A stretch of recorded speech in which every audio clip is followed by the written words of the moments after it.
The object and the moment of difference have here lost the meaning of utility, which was the predicate of all real being. Consciousness does not begin its movement in the object as if this were something alien from which it first had to return into itself. On the contrary, the object is for it consciousness itself. The antithesis consists, therefore, solely in the difference between the individual and the universal consciousness. But the individual consciousness itself is directly, in its own eyes, that which had only the semblance of an antithesis. It is universal consciousness and will. The beyond of this, its actual existence, hovers over the corpse of the vanished independence of real being, or the being of faith, merely as the exhalation of a stale gas of the vacuous être suprême. Paragraph 586 is relatively short, and there's not that much going on in it, but it's still worth examining because it's part of this transition that's taking place. So here he tells us that the object and the moment of difference have lost the meaning of utility, which was the predicate of all real being. And we began this section, right, by talking about utility. Wasn't that the great achievement of the previous section? The truth of enlightenment consisted in utility. What is this telling us? There's going to be something more than merely utility in the relationship in consciousness between the object and the difference. This is not going to be the best way to conceive of what's going on. And in a way, Hegel doesn't actually have to tell us this because we've already introduced a really important idea, that of the general will. There is a point to this, as we'll see. So he says, consciousness does not begin its movement in the object, in the Gegenstand. Gegen is something, over and against consciousness. Consciousness does not begin its movement in the object, he says, as if this were something alien, something foreign, from which it had first to return into itself. So then he says, on the contrary, the object is, for it, consciousness itself. We're now taking consciousness as the object. Or you might say we're bringing the object within the entire domain of human consciousness. Now, is this a purely, we might say, epistemological move? No, this is really a matter of practical philosophy. We are bringing whatever object is there within the scope of our own interests, our desires. But those are not simply particular desires, particular interests, because we have the universal consciousness, what we've been calling the general will, absolute freedom that we have been discussing. So Hegel says we do have an antithesis here, a Gegensatz, right? There's a little bit of a play on words here, right? The object is Gegenstand, that which is set over against, and then the Gegensatz, that which is literally said opposite, said to be opposed, right? He says, the antithesis consists in the difference between the universal and the individual consciousness. And then he says, but the individual consciousness itself is directly, in its own eyes, that which had only the semblance, the Schein in German, the appearance of an antithesis. It is, he says, universal consciousness and will. What do we have in mind here?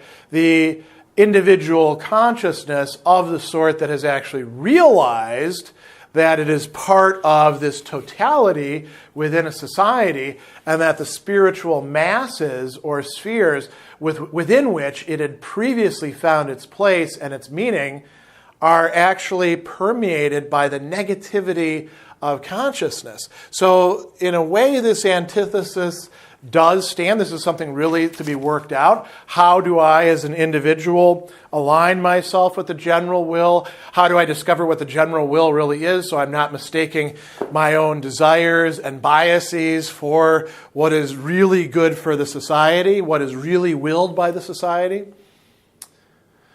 Is there a thing going in return? Does the general will oppose me as an individual in some way? only if I resist it, only if I set myself up in opposition to it. If I identify myself with it, I am the general will. Now, Hegel ends this by talking about the beyond of this, its actual existence, hovering over the corpse of the vanished independence of real being, or the being of faith, merely as the exhalation of a stale gas, the vacuous être suprême. What is he talking about there? Well, in a way, there's a bit of a digression. The ways in which previous modes of thought have tried to transcend the social fabric, that of culture, are now no longer effective.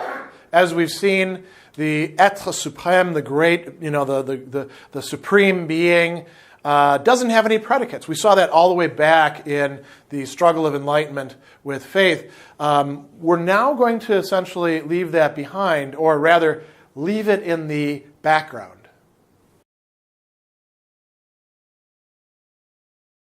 After the various spiritual spheres in the restricted life of the individual have been done away with, as well as his two worlds, all that remains, therefore, is the imminent movement of universal self-consciousness as a reciprocity of self-consciousness in the form of universality and of personal consciousness. The universal will goes into itself and is a single individual will to which universal law and work stand opposed. But this individual consciousness is no less directly conscious of itself as universal will. It is aware that its object is a law given by that will and a work accomplished by it. Therefore, in passing over into action and in creating objectivity, it is doing nothing individual, but carrying out the laws and functions of the state.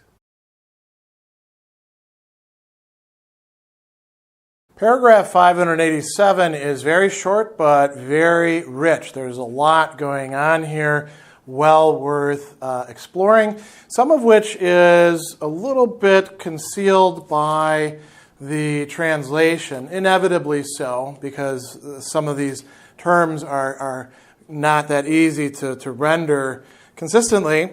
So he begins by saying, after these various spiritual spheres and the restricted life of the individual have been done away with, as well as his two worlds.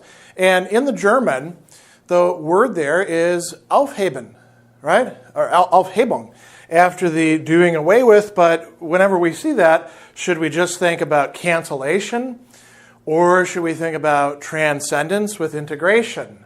Sublation, as the standard translation used here in Miller's text.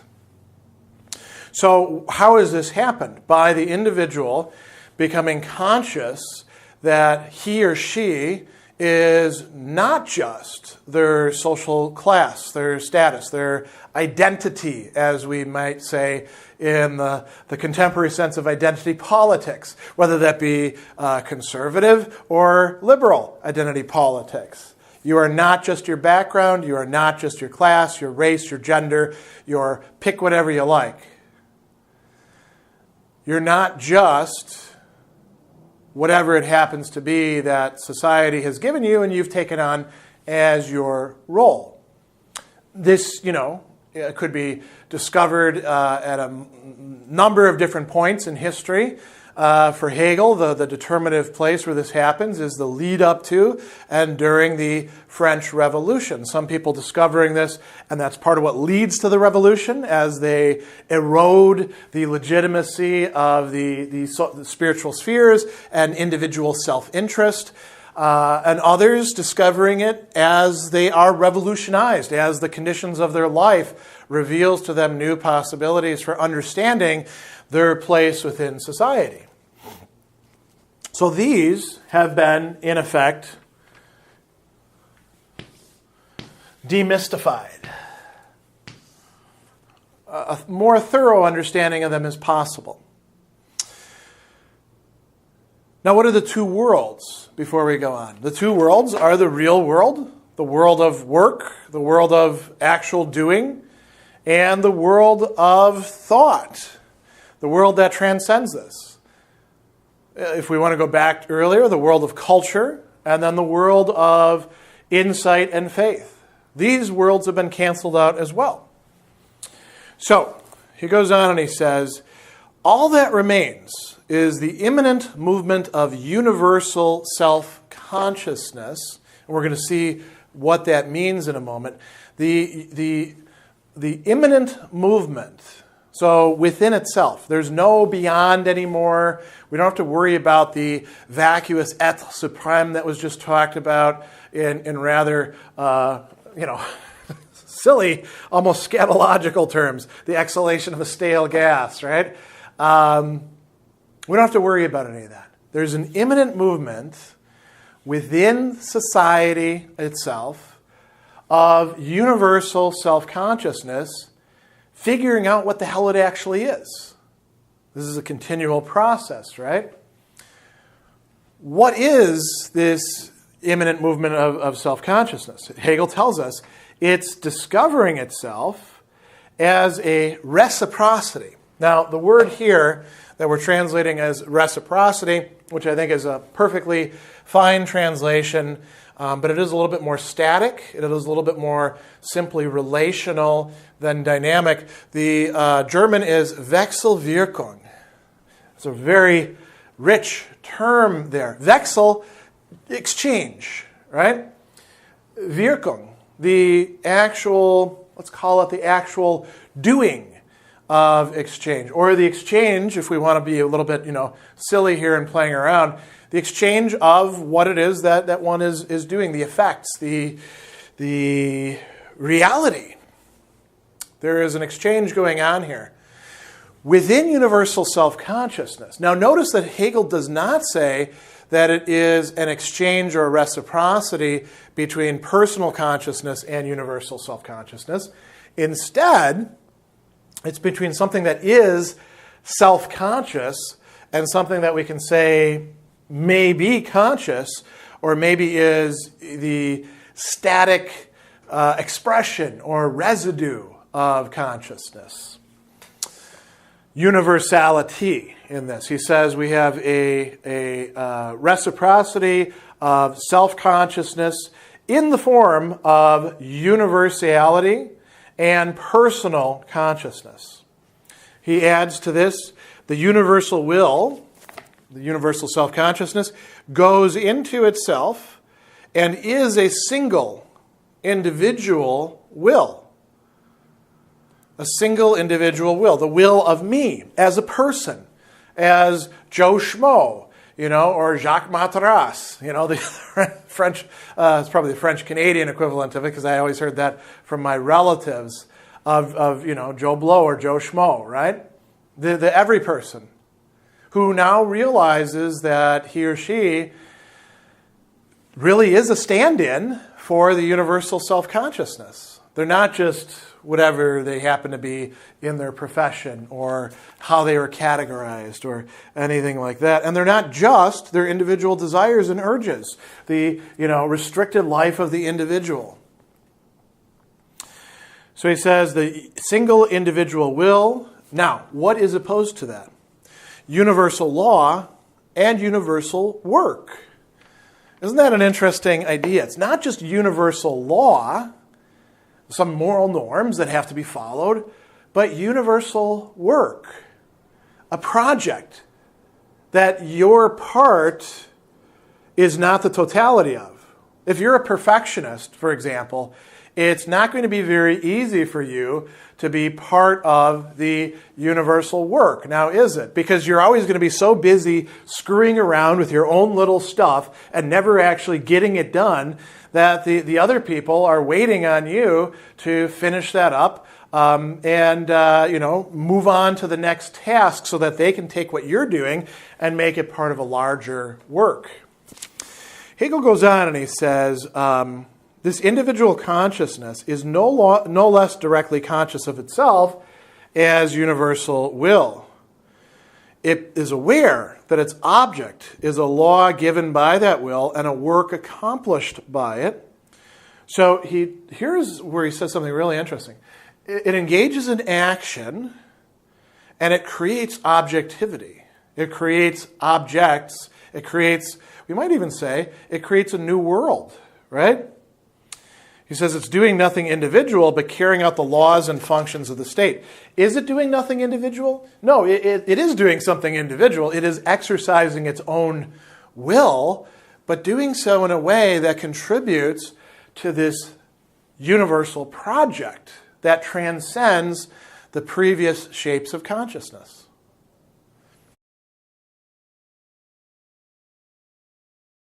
This movement is thus the interaction of consciousness with itself, in which it lets nothing break loose to become a free object standing over against it. It follows from this that it cannot achieve anything positive, either universal works of language or of reality, either of laws and general institutions of conscious freedom, or of deeds and works of a freedom that still wills them. The work which conscious freedom might accomplish would consist in that freedom qua universal substance, making itself into an object and into an enduring being. This otherness would be the moment of difference in it, whereby it divided itself into stable spiritual masses or spheres and into the members of various powers. These spheres would be partly the thought things of a power that is separated into legislative, judicial, and executive powers. But partly, they would be the real essences we found in the real world of culture. And looking more closely at the content of universal action, they would be the particular spheres of labor, which would be further distinguished as more specific estates or classes. Universal freedom, which would have separated itself in this way into its constituent parts, and by the very fact of doing so, would have made itself into an existent substance, would thereby be free from particular individuality and would apportion the plurality of individuals to its various constituent parts. This, however, would restrict the activity and the being of the personality to a branch of the whole, to one kind of activity and being. When placed in the element of being, personality would have the significance of a specific personality. It would cease to be, in truth, universal self-consciousness.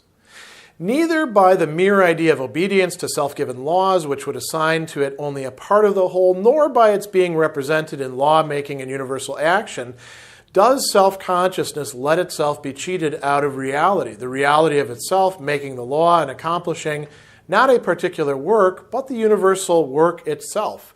For where the self is merely represented and is present only as an idea, there it is not actual. Where it is represented by proxy, it is not. In paragraph 588, we now arrive at a sort of impasse in the development of self-consciousness in relation to the general will. And so Hegel talks about this movement being the interaction of consciousness with itself, in which it lets nothing break loose to become a free object standing over against it. It keeps everything stuck within the sphere of consciousness, a general, universal consciousness, but also an individual consciousness that identifies itself with that through its action. So notice what he says next. It follows from this, it cannot achieve anything positive. That's a real problem, isn't it? It cannot achieve anything positive. It cannot follow through, you might say, on what it's supposed to be doing, transforming the social world. So what are the things that it can't actually pull off? Hegel gives us a whole listing of these. Can it do universal works of language? No, at this point it cannot. Can it engage in universal works of reality? No, can't do that either. How about laws and general institutions of conscious freedom? That sounds really good, but the answer, unfortunately, is no. What about deeds and works of a freedom that wills them, that wills these laws and general institutions of conscious freedom? Once again, the answer is no. And you might say, as you should at this point, well, that's really strange. We freed ourselves of these previous things that were holding us back, these shapes of consciousness expressing themselves in the institutions or in social classes. we have this general will, and we're supposed to be doing something through our action. Didn't Hegel just say just a few paragraphs ago that, the individual consciousness finds that its purpose is the general purpose, its language universal law, its work the universal work? Well, what gives then? Why can't it actually do anything in this respect? So Hegel tells us, and again, this is, remember, just at this point, the work which conscious freedom might accomplish would consist in that freedom, qua universal substance, not qua individual, qua universal substance, making itself into an object and thereby an enduring being. How does it do that? So he says this otherness would be the moment of difference in it, whereby it divided itself into stable spiritual masses or spheres and into the members of various powers. So, it would once again divide itself functionally, you might say, into a number of different groups, institutions, communities, to which individuals would then belong. And Hegel talks about a couple different ways that this might come about. He says these spheres would be partly the thought things of a power that's separated into what? Legislative, judicial, and executive powers. That is part of what was going on. It happened in America. It happened in France. It happened in other places as well. This is a well understood way of breaking apart the power of government. Now, is Hegel saying, no, you can't do this because we need a totalitarian state instead or something like that? No, this is just a temporary setback. But to divide itself into these powers would be to go back to a kind of, splitting into independent or interdependent substances. He says partly these would be the real essences we found in the real world of culture. What were these real essences? State power, wealth, the noble individual, the base individual, all of these sorts of things. We'd be going backwards. That's the problem here. So he says, looking more closely at the content of universal action, they would be particular spheres of labor, which would be further distinguished as more specific estates or classes. So we've got a number of different ways of sort of dividing up the society. And Hegel's saying, look, at this point, consciousness cannot accept doing that. It needs to hold on to this moment of genuine universality, and that prevents it from engaging in any genuinely positive work. That doesn't mean that it can't engage in negative work at this early point, tearing down previous institutions, doing what we used to call consciousness raising, helping people to realize that they're not just a member of a particular estate or class, they're not just X, Y, Z, right? So he goes on and he says, universal freedom would have separated itself this way into its constituent parts. By the very fact of doing so, it would have made itself into an existent substance, would thereby be free from particular individuality. What would it do? It would take the plurality of individuals and now reassign them to its various constituent parts. So this would be a real problem. We want to hold on to this moment of general will, but individuals not just being parts of a group or institution or whatever it happens to be, a function that they're assigned to, but realizing their alignment with this general will. So he says this would restrict the activity and the being of the personality to a branch of the whole, to one kind of activity and being. When placed in the element of being, personality would now have the significance of a specific personality. Here's the clincher. It would cease to be, in truth, universal self-consciousness. This is a real dilemma, is it not? We need to move past this impasse, or else nothing else can be accomplished. How's that going to happen? Well, We'll see in the paragraphs to come, but let's see what else Hegel has to say. He says, neither by the mere idea of obedience to self-given laws, which would assign it to it only a part of the whole, nor by its being represented in law-making universal action, does self-consciousness let itself be cheated out of reality. The reality of itself making the law and accomplishing, not a particular work, but the universal work itself. The people who have become aware of their importance as personalities, as individual wills within the general will, are reluctant to give that up and to go back to just being represented, to being told, okay, you go back to the factory now and let the smarter people handle the politics, or whatever else we want to say along those lines. So he says, where the self is merely represented and is present only as an idea, there it is not actual. Where it's represented by proxy, it is not. Now again, this is something that we should associate with this particular movement, this particular moment in time, this conception of absolute freedom. Is this practical to live out? Can you really have a political system, not just a political system, but a political system tied to an economic system, tied to a cultural system, tied to all these other things that really gives every single person their say at every point and allows them to be entirely participating? No, you can't. So there is a problem here, a problematic, that we're going to try to work through in the paragraphs yet to come.